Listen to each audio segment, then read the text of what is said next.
ఓం నమ శివాయ నమ. ఓం దుర్గాదేవాయ నమ. ఓం శ్రీ మాత్రే నమ. ప్రజలందరికీ నమస్కారము. 2025 నవంబర్ నెల మేషరాశి ఫలితాలు. ఈ మేషరాశిలో ఉండవలసిన వాళ్ళందరికీ అదృష్టము, జీవితము, లలాటకము, యోగము, నక్షత్ర బలము, జీవిత బలము, స్థాన బలము, పూజ బలము. మరి అమ్మవారు వెలుగు ప్రకారంగా చూసుకుంటే ఈ మేషరాశి వాళ్ళకి గురుదశ మారిన దాని వలన లక్ష్మీ కటాక్షం అనేది ఇలా చేతిలో ఎక్కువగా నిలబడుకోకుండా ఉండటం, మరి ఏ కార్యక్రమం అనుకున్నా, ఏ పని చేయాలనుకున్నా, ఎక్కడికి పోదామనుకున్నా కూడా ఈ మేషరాశి వాళ్ళకి కొన్ని కార్యక్రమాలు దగ్గరకు వస్తున్నాయి, చేతికాడుకు వస్తున్నాయి, నోటికి అందుకోకుండా పోతున్నాయి. మరి ఈ మేషరాశిలో ఉండవలసిన వాళ్ళకి రాహువులో నుంచి గురువు, గురువులోంచి కేతువ. ఈ కేతువు బలం వలన వీళ్ళకి ఏ కార్యక్రమాలు చేయాలనుకున్నా కూడా చేతికాడుకు వచ్చినవి కూడా కొన్ని చేజారిపోతున్నాయి. మరి ఏ కార్యక్రమం చేయాలన్నా, ఎటు పోదామన్నా కూడా వీళ్ళకి శని ప్రభావం అనేది కొంచెం వెంటాడుతుంది. దాని వలన లక్ష్మి నిలబడుకోకుండా ఉండటం, మానసికమైన కొన్ని ఇబ్బందులు కొన్ని ఎదురు కావటం, ఏ కార్యక్రమం చేసినా ఆ కార్యక్రమం బ్రేక్ కావటం, ఇలాంటి సమస్యలు కొన్ని ఎదురవుతున్నాయి. కాబట్టి ఈ రాశిలో ఉండవలసిన వాళ్ళకి ఎన్నో రోజుల నుంచి అనుకున్న కోరికలు నెరవేరాల్సిన టైము అతి దగ్గరలోనే వచ్చేసింది. మరి ఒక గృహం కట్టుకోవాల్సిన యోగం అనేది వీళ్ళ జాతకంలో వచ్చేసింది. మరి వీళ్ళు ఊహించని అదృష్ట యోగం అనేది అది స్త్రీ రూపం కానీ, పురుష రూపంలో కానీ, బిడ్డల రూపంలో కానీ, పిల్లల రూపంలో కానీ, అది ఈ రూపం ఆ రూపం అనేది చెప్పలేం. అది ఏ రూపంలో నుంచి ఒక రూపంలో అనేది వీళ్ళకి స్థాన చరణం అనేది వీళ్ళ జాతక యోగంలో అనేది రాబోతుంది.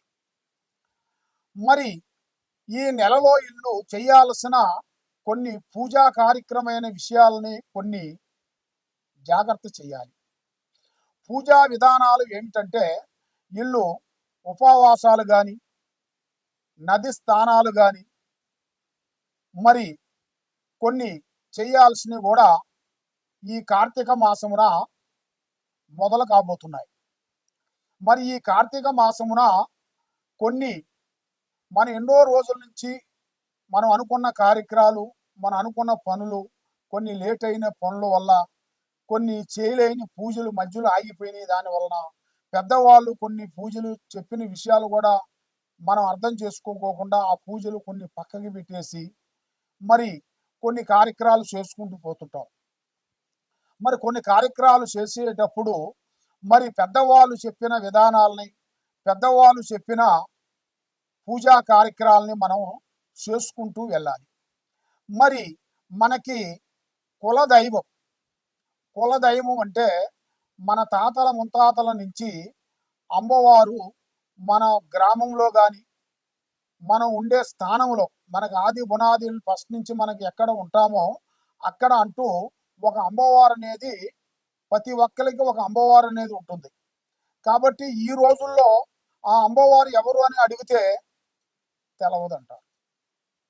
ఆ అమ్మవారు ఏమిటో తెలవదు, మా కులదేవత ఏమిటో తెలవదు, మా కులదేవత వెంకటరమణ, సాయిబాబా, అయ్యప్ప, శివుడా, బ్రహ్మంగారా ఎవరా అనేది కూడా వాళ్ళకే అర్థం కాదు. కాబట్టి కులదైవాన్ని మనసొద్దు. కులదైవాన్ని మనసిన దాని వలన కొన్ని కార్యక్రమాలు, పెద్ద పెద్ద కార్యక్రమాలు కూడా అయిపోతాయి. ఎన్నో రోజుల నుంచి కొన్ని మొక్కులు కూడా మనం చెల్లించుకోకుండా మనం ఎక్కువ లేట్ చేసిన దానివల్ల ఏమవుతాయి అంటే మనకి ఫైనాన్స్ ప్రాబ్లం అవుతుంది, తర్వాత హెల్త్ ప్రాబ్లం అవుతుంది, ఆరోగ్య సమస్య అయిపోతుంది.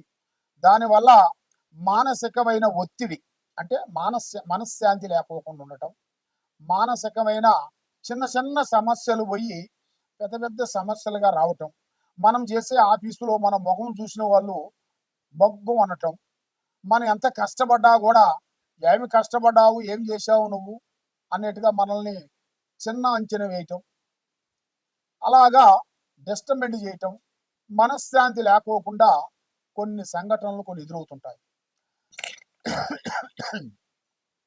మరి వ్యవసాయ రంగంలో కానీ, రియల్ ఎస్టేట్లో కానీ, ఈ యూట్యూబ్ రంగంలో కానీ, సినీ ఫీల్డ్లో కానీ వీళ్ళకి గొప్పగా చెప్పుకోవాల్సిన ఒక అద్భుతమైన విజయం అనేది వీళ్ళ జాతకంలో రాబోతుంది. వీళ్ళు ఎన్నో రోజులు ఊహించని అదృష్ట టయాలు కూడా వీళ్ళకు కొన్ని ఎదురయ్యే మార్గాలు కూడా కొన్ని దగ్గరకు వస్తున్నాయి. కాబట్టి మరి ఈ నెలలో 16వ తారీఖు నుంచి నూతన కార్యక్రమాలు, నూతన పనులు, నూతన విజయాలు సాధించాల్సిన కొన్ని ఉన్నాయి. కాబట్టి మీరు ఏ కార్యక్రమం చేయాలనుకున్నా, ఏ పూజా బలం మీరు చేయాలనుకున్నా కూడా తొందరపాటు లేకోకుండా ఆచితూచి అడుగేయండి. తొందరపాటు వల్ల ఎన్నో నష్టాలు ఉన్నాయి.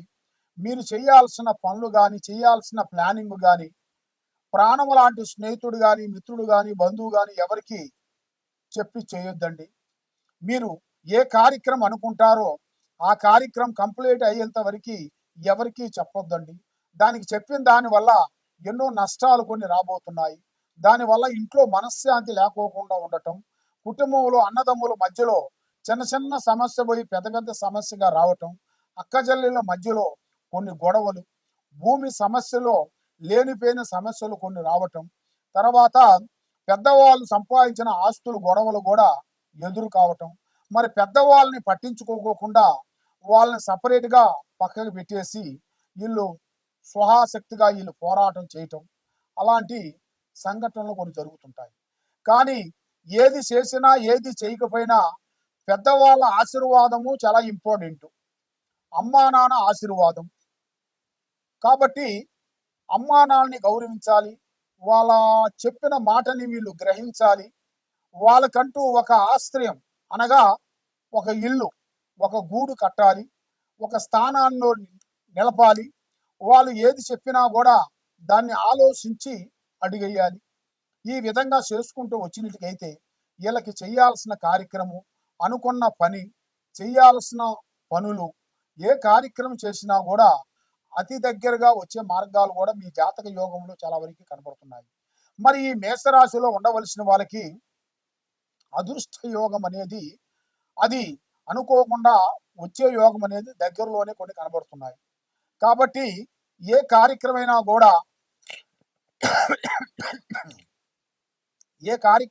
కూడా ఆలోచించి తొందరపాటు లేకోకుండా ఆలోచించి ముందడుగు వేయండి.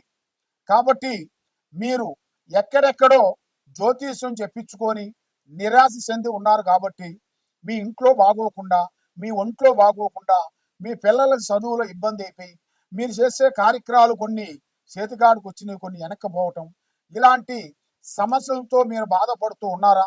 ఈ కింద ఉండాల్సిన నెంబర్కి ఒకసారి మమ్మల్ని సంప్రదించండి.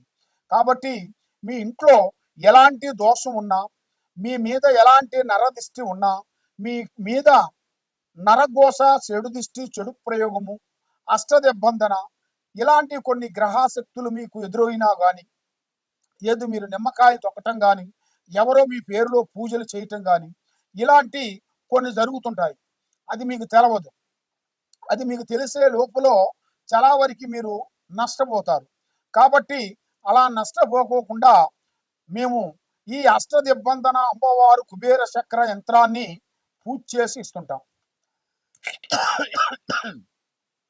ఆ యంత్రముని మీ ఇంట్లో కానీ, మీ ఆఫీసులో కానీ, మీ బండిలో కానీ పెట్టుకున్నట్టుకైతే మీ కుటుంబం మీద నరఘోష, నరదిష్టి, చెడుపీడ, చెడు కన్ను, ఎలాంటి ప్రాబ్లం కూడా తొలగిపోతుంటుంది.